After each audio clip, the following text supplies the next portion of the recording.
Tatlong dalaga sa isang tahanan. Kapag tinawag mo, ngiti lang ang sagot naman.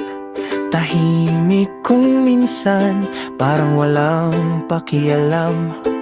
Pero pag nakilala mo, saya nila'y walang katumbas. Si ate nakayuko, parang laging nahihiya. Si bunso naman, tago agad ang mukha. Kapag may kamera, likod agad ang pakita.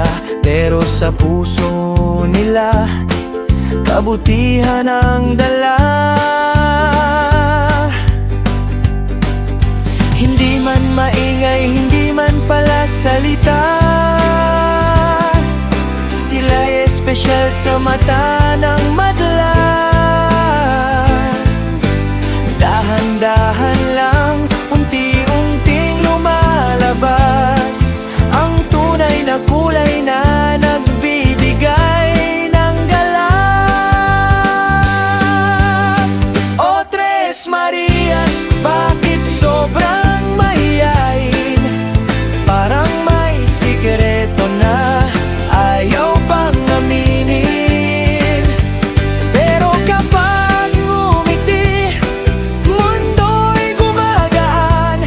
Kahit simpleng tingin, saya'y nararamdaman. O Tres Marias, huwag na kayong magtago.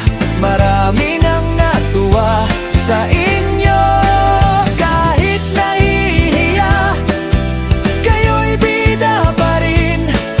Mga simpleng bituin na kayang magningning.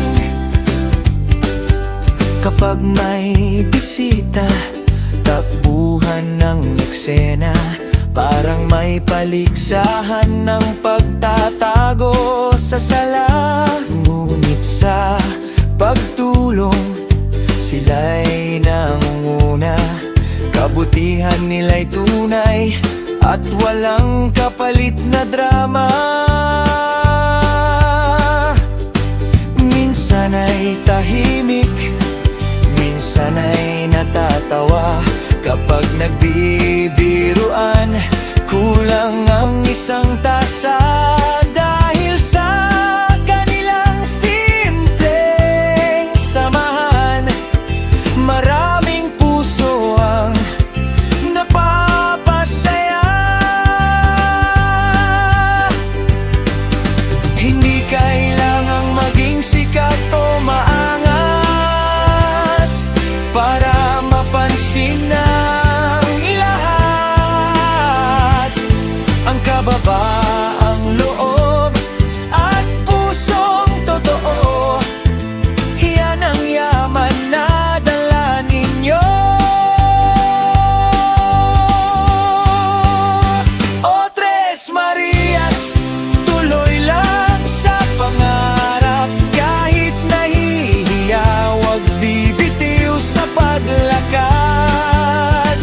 Dahil sa bawat ngiti na inyong ibinibigay, maraming tao ang gumagaan ang buhay. O Tres Marias, kayo'y aming inspirasyon. Simple pero puno ng magandang layunin. Kahit mahiyain, malinaw sa paningin, kayo'y mga dalagang dapat hangaan din. Tatlong Maria na may pusong dalisay, mahiyain man, tunay na kaibigan. Sa bawat araw na inyong pinapakita, kayo'y biyayang hindi matutumbasan.